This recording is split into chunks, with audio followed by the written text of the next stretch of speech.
Hello and welcome to this week's edition of the Politically Speaking podcast. I'm your host, Chris McDaniel, a reporter with St. Louis Public Radio. We're doing a throwback show this week. Joining me in the old studio is... Jason Rosenbaum. And? Joe Mannies, and no guest. No guest this So week. sorry. We are just pontificating and sharing our political acumen with the audience. Yes, but hey, we have some key pontificating to do this week. So much. There's a lot to pontificate about this week. Okay, first, yeah. We had expected to be discussing a big election this week. Right. And we'll get to that. And we will get to that. But there was some rather big news or a big investigation that the New York Times published into attorneys general throughout the United States. Joe, you wrote something up for us about it. Why don't you explain what they found and what the story was about? Yeah, basically what their story was about was that the influence that corporations and lobbyists, and particularly a certain lobbying firm, have in swaying attorneys general to either drop cases or settle for lower amounts, and the influence that they're having on state lawsuits.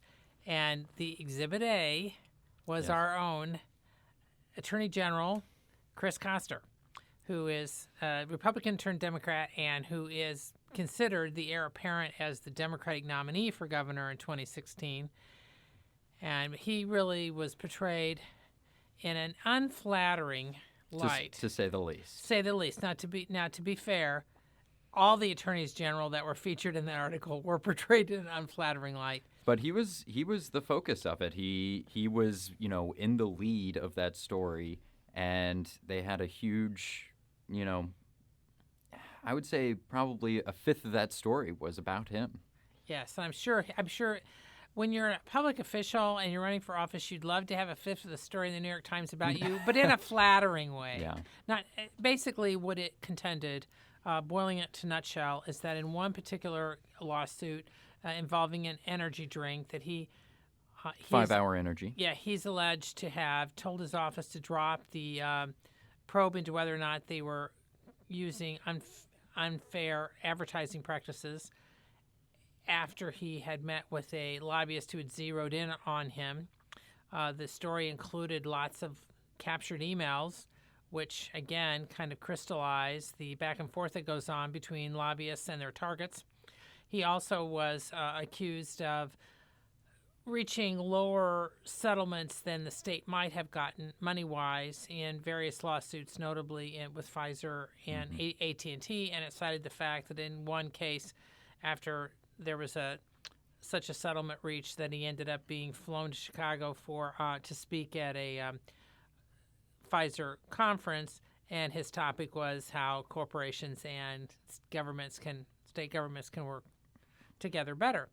Now, in Koster's defense, Koster put out a pretty detailed response saying that contending that the New York Times mischaracterized the settlements. He cited a number of other lawsuits that the state has filed with Pfizer and AT&T, among others. Noted that 44 states, including Missouri, have not sued over the energy drink thing. So he was contending, in effect, that he had been unfairly targeted. He also said, I think we may have mentioned this before, he consumes 5 Hour Energy. Yes, he did. And knowing Chris Koster, I believe him because he's a bundle of nerves. So Pfizer specifically, Missouri settled and got $750,000. That was $350,000 less than other states. If we had signed on with other states as part of a consortium of states. And he was blaming a misstep by a lower staffer, basically threw a staffer under the bus. Basically, for all of these, that was his excuse. The 5 Hour Energy thing, it was, well, the staff wasn't communicating with me. They should have. For this one, it was, well, we missed an important deadline. All of his excuses were basically, we messed up, but there wasn't any impropriety. But even if there wasn't any impropriety, it doesn't make you look good. Oh, yeah. It looks bad. If you're in charge of the office, everybody's got missteps. I mean, I've had missteps. Yeah. But when it's point after point, we missed this, we missed that deadline, somebody did this wrong, somebody did that wrong, it just makes it look like you're not engaging your office as far as leading it. I'm not saying it's the case. I'm just saying that gives the perception. And of course, Republicans are pouncing all over this. Among other things, Republicans are in a feeding frenzy. They're convinced that all of this is going to encourage Senator Claire McCaskill to change her mind. By the way, just and as an challenge aside, Coster for I governor. know that people lampoon Ed Martin a lot, but didn't he basically say during his campaign that Coster was engaging in the type of behavior that he's being accused of, and nobody would listen to him because nobody thought he was going to win? Well, it was partly, Ed always also used rather volatile rhetoric. Yeah. He accused him of breaking the law and being corrupt. Now, this does not accuse him of that.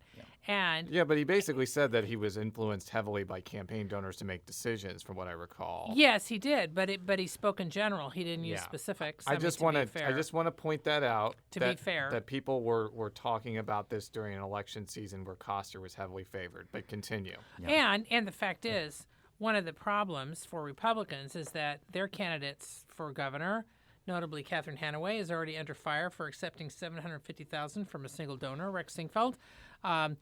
The House Speaker, who came out and said he might want to lead some sort of commission or investigation into this, was the subject of a lot of attacks a year ago over a side corporation LLC that he had set up that some Yeah. accused him of using that for political gain. But He that said it was not. controversy fizzled out. Yes, it did. But the point is that there's a number of officials on the other side who've run into similar type assertions that they've done pay to play. And none of them have advocated for any ethics reform. No, but either. Right. neither is Coster. I mean, I've seen the reaction to this, like, oh, well, at least my candidate hasn't taken 70% of my money from Sinquefield. Well, Coster took $335,000 from Sinquefield over the last 2 years, and he took $100,000 in 2008. Are you telling me that in 2008, that $100,000 during the primary didn't get him 550 some odd votes to win that primary?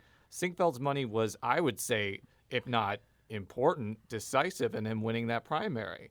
There seems to be this blind spot among Democrats with Coster that they talk all piously about campaign finance reform, yet their presumptive gubernatorial nominee has been so out of step both in practice and in rhetoric on this issue. And this, I think, just is kind of part and parcel of that. I don't think they have a blind spot so much as that I think they just basically ignore it because they want to win. that. There's that. Especially on the Sinquefield thing. And How many Democrats have openly criticized Coster for taking money from Sinquefield since he's become Attorney General? Hardly I've anybody. heard none. Yeah. Hardly anybody. It is the height of hypocrisy to Well, me. but Jason, we need to be. I mean, Sinquefield hasn't given as much money to Coster lately because obviously he's picked somebody else. But he if prefers for but governor. if Tom Schweik beats Catherine Hanaway in a primary, I think it's a very plausible scenario that Coster could get a lot of money from Sinquefield. And I think the reason I mention this, and I know I've had a long and busy day so far, so I'm a little hyped up right now, and I just had a soda. Hope you haven't the been taking 5-hour that energy. I had a 5-hour energy drink. It's just like, this is what I mean. I've been pointing this out for a Sorry. while, and I'm not saying Coster is necessarily in the wrong here, because I think that, when I say in the wrong here, I'm not talking about the New York Times article. I'm talking about his position on campaign finances. But They're related. but they're related. And Coster has been consistently opposed to campaign finance limits when he was in the Senate as a Republican and as a Democrat. And since that time, he's gotten into numerous campaign finance related scrapes, whether it was that aforementioned situation where basically 50 or 60 PACs from Rex Sinquefield gave him $100,000 after the donation limits were placed back on. That was highly controversial. There was the other incident in 2008 where basically another group of PACs brought his overlimit money back to him, and he barely escaped Ethics Commission just coming down on him like a hammer because there were some sorts of conflict of interest with votes on that. I mean, he's had these issues for a while, and I think that people within his party have kind of looked past it because they think they see him as an extremely promising political figure, and again, they want to win. Essentially. Well, and one of the smart things he's done tactically is that he is the Energizer Bunny, probably drinking a lot of that 5-hour energy drink as he goes to all these fundraisers for all these House and Senate Democratic candidates. He has been everywhere trying to help them raise money. Yes. So the result is that then they are then grateful. Or they're pacified. Yeah. Well, either way, but they're not. And Think of the people that he's been giving money to. He gave or has been helping since, he made Jill this. Shoup, he's done a He's lot. helped Jill Shoup. He's helped Stacey Newman. He's helped Maria Chappelle-Nadal. These are all people who are kind of on the, center left flank of the Democratic Party that would probably be most outspoken about some of the things that he's most conservative on. He's not just conservative on campaign finances. We saw with Right to Farm that he was out of step with many people within his party on that.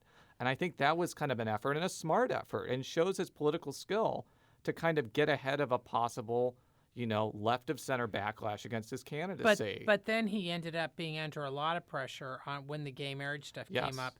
I mean, there was a number of Democrats who then privately told him after the Right to Farm thing that he could not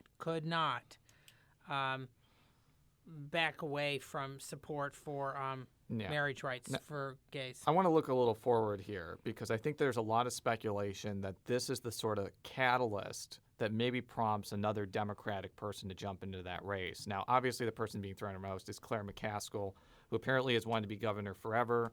I mean, I'm personally skeptical that Claire McCaskill, the U.S. Senator, former auditor, would primary Koster. They're very close politically. And I just don't see them running against each other. Well, and they're working together on some Ferguson stuff. I think that she told me, for the record, several weeks ago that she was not entertaining a bid against Koster, but she might change her mind. I mean, she didn't say she would change her mind, but I think there is some pressure from some Democrats for her to still look at it. At the same time, Republicans are salivating. Yeah. I mean, my phone has been ringing off the hook and my email. They are convinced. The person you also have to look out for is Joe Maxwell, the former lieutenant governor. Now, he's been out of the game for 10 years. There's some question about whether he can beat Koster, but having worked in Columbia for a long time and having been up to Northeast Missouri, he has a fantastic reputation as a political organizer and as having a pretty strong ability to win in the rural parts. And he could probably run to the left and point out to these things, and we could be a nightmarish opponent for Koster if he decides to do that. I don't know if he could beat Koster, but it certainly wouldn't be helpful toward him. Now, one of the things that would hurt Maxwell potentially, at least outstate, he's a farmer, is that he was employed by the Humane Society and so was on the opposition. Right. Was the leader of the opposition of Right to Farm. Yes. Now, Right to Farm won just barely, and he publicly blames Koster because he feels that if Koster at least had backed off, they think that they could have defeated it. I mean, Maxwell's opposition to it was basically rural. He's claiming that it hurts the rural family farmers. But in any case, Maxwell's getting a lot of encouragement to look at it. Republicans are hoping that Koster gets a primary opponent because, frankly, Koster has more money than Hanaway and Schweik combined. And unless Koster has a primary, and if neither Hanaway nor Schweik back out, Republicans see an almost no-win situation of having a damaged nominee, and there's Koster sitting there with tons of money, even if he did have this New York Times story. Yeah, I'll just say this as kind of a closing point. Yes, even after I've issued like a lot of seeming criticism at Koster, I still think that this is not a good thing for him. I think it's negative and damaging. I don't think it's necessarily fatal. And I think that having known Chris Koster when he was in the Senate and seeing how he's operated as Attorney General, both within the office and as a political figure, I think that he has the skills to rise above this, but I think it's going to make it a little bit more difficult for him to escape scrutiny when he does things that I think are kind of out of step with the mainline elements of his party. Well, he should be grateful that it came out now in 2014. Yeah. If this was 2015, I think we would be having a different discussion. Joe, let's start off with county executive. As you were saying earlier before we started recording, it's come down to guns and corruption. Yes. As most of our listeners know, have been following this, Republican Rick Stream and Democrat Steve Stenger have proposed some similar key ideas. Both of them claim that they're going to be doing a lot to try to create jobs or attract more business to St. Louis County. Both are promising, quote, top-to-down audits, unquote, to look for wasteful spending. The differences are that Stenger has proposed retooling some agencies within county government, while Stream is proposing to reduce the size of county government. Stream wants to reduce regulations on business, do things that he thinks will attract business, where Stenger says he will travel more and do more to try to attract business. He thinks that's the way to go. But all that said, the last few weeks, if you look on the TV spots, it basically comes down to two things. Stream and his allies contend that he is the man to get rid of what they call corruption at the county government. And they have been attempting from the get-go to try to tie Stenger to incumbent county executive Charlie Dooley, which is kind of funny. I if know, you followed I the know. county council the last couple of years. Because Stenger defeated Dooley in August. But what's funny is a number of Dooley's allies are now with Stream. Right. so Yeah. so Stenger's been I saying, do just want to point one thing out. There's been a claim in the ad that Stenger has voted with Dooley 98% of the time, and assuming that means that he has supported things that Dooley has signed. yeah, because Dooley doesn't vote. Yeah, but I know what they're trying to say, and I'm still not sure it's a relevant statistic. Because for the 5 people that follow the St. Louis County Council, the vast majority of things that are voted on are non-controversial zoning and minor technical changes. And that's counting probably all of those in the equation, and I'm not sure if that's a relevant statistic. Yeah, to because attack. both of the Republicans on the county council probably have percentages that aren't much lower than that. As Yeah. far as now, But that aside, Stenger's biggest attack ad, main stuff right now, is citing Stream's vote for the new gun law that allows open carry. I predicted this, remember, back in September during the override vote that this was going to happen. And so they're hammering at this. They're saying that they're portraying this whole thing about Stream being extreme, unquote. I've covered Senator Claire McCaskill at several stops for different candidates, and she keeps working in a line about Stream no matter where she is.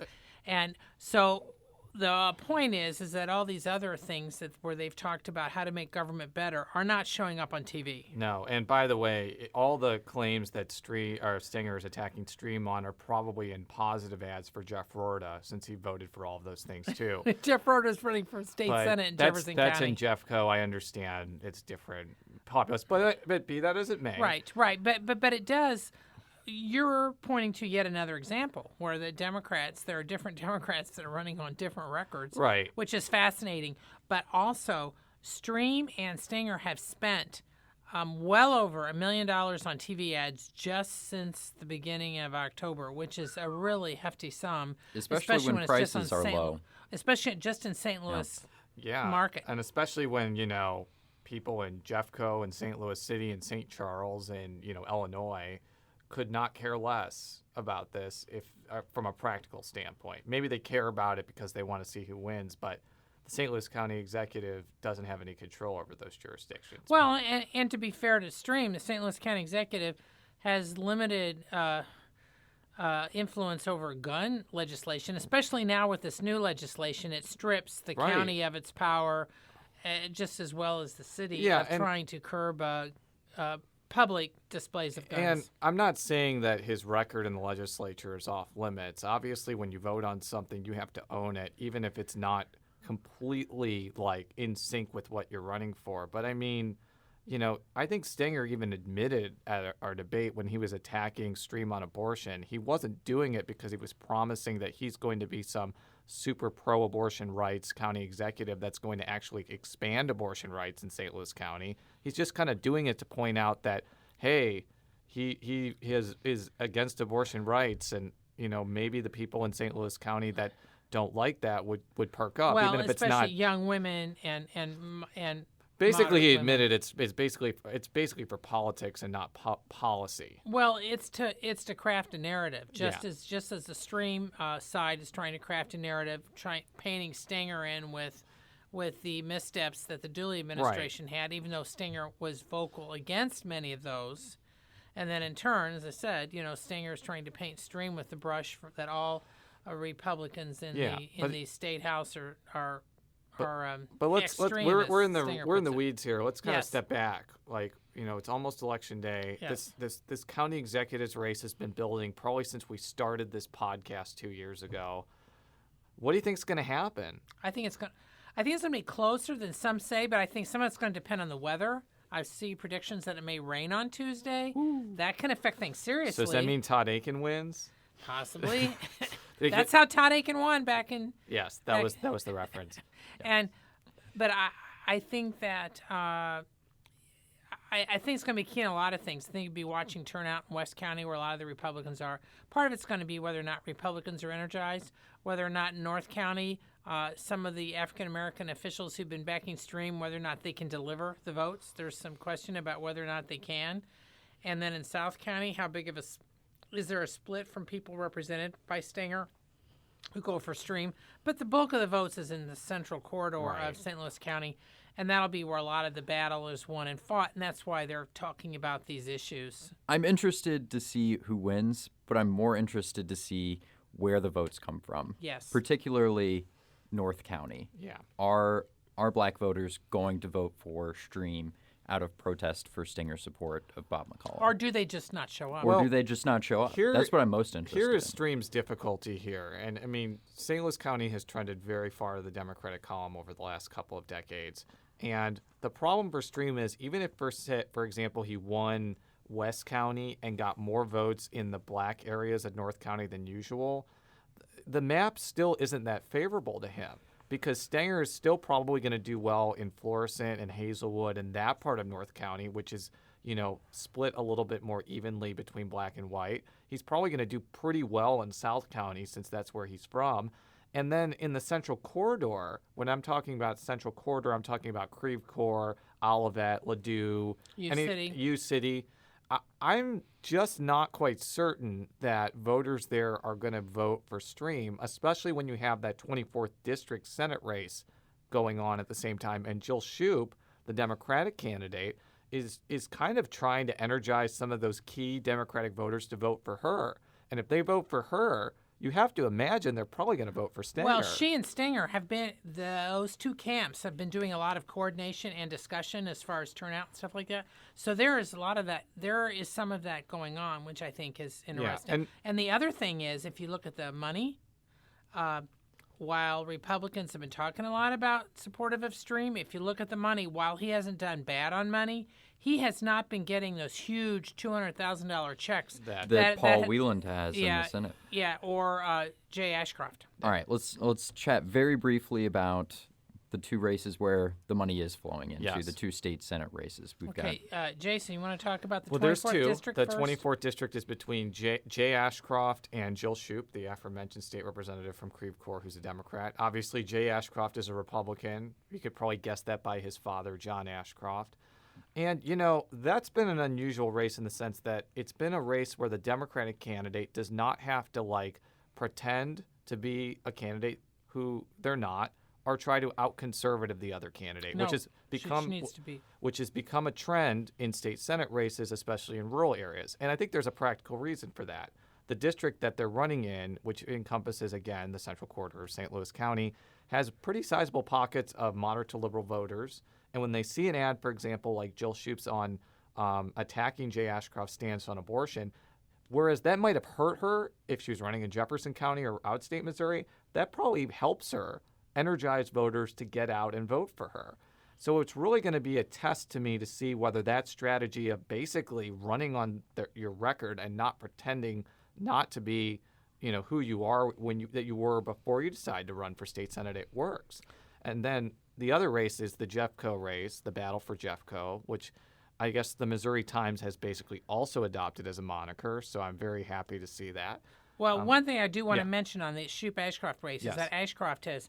It's been hard to pin him down, his views on different things. He has most of his ads have been attacking her, on some issues, but it's kind of they've had hardly any forums together. No. So my point is that that's an unusual race from the Republican side, and that the Republicans aren't touting Yeah. their candidates' views on stuff. Yeah, and I think that's purposeful in a Okay. way, if I had to guess. But, interestingly, in one of those ads, they attacked Shoup for quote-unquote corporate welfare voting when they were actually pointing to a vote on the China Hub bill, which was a big project of some St. Louis County Republicans like Right. Eric Schmidt Yep. and others. But that's a story for another day. So back to Jeff Cohen, the 22nd. So that's kind of the opposite tact. And I don't mean this disparagingly to Jeff Rorta, who, Democrat. who came on our show and answered a lot of tough questions. I think stood up to, harsh lines of questions after he became a lightning rod after Ferguson. But he really has voted far to the right compared to, other Democrats. He voted for the 72-hour waiting period. He voted for that aforementioned open carry bill. He voted for tax cuts during the regular session and then switched it during the veto session. And he's just, I think, trying to take this strategy with the exception of some major issues like, Medicaid expansion and some labor education rights. stuff. Right to work. I mean, he's really just trying to showcase how conservative he is to kind of match up with Jeff Coe's conservative tilt, so to speak. And Jefferson County values. Jefferson County values. I just wonder it'll be really interesting to watch whether that strategy works. Well, he's also highlighting the fact that he's a former policeman and all his police ties, which actually might hurt him if he was in St. Louis County. Yes. Because he's on the board of this benevolent fund that's providing money for Darren Wilson, the aforementioned Ferguson police officer. But in Jefferson County, he believes this helps him. And his TV ad promotes this. It's a Democratic-leaning district. Obviously, Jeff Rorta has done a lot of things right fundraising-wise. He says he's campaigning hard. But, I just have to say, when I mentioned at the onset of this that there are some Democrats who tried to basically out-Republican the Republicans in the past, it has not worked. It didn't work in the Libel Terry Swinger race. It didn't work in the Joe Fallert Gary Romine race. And frankly, the races they point to, the Wes Schumeyer and the Frank Barnett's in 2006, neither one of those candidates were like showcasing their conservative values. Right. In fact, they were probably showcasing how Democratic they were on Medicaid expansion and other things, especially Schumeyer, who was also focusing on how he was trying to fight against mainline agriculture groups. So it'll be a real test to see if that strategy, which has not succeeded in the past, actually still works. And it might, because, as I said before, it's a Democratic-leaning district, but Republicans are spending a lot of money to try to win that. I don't know if it's, do you see it as Democratic? I think it's kind of I don't know if I would call it Democratic. I think the DPI is slightly Democratic, but it's conservative Democratic. Okay.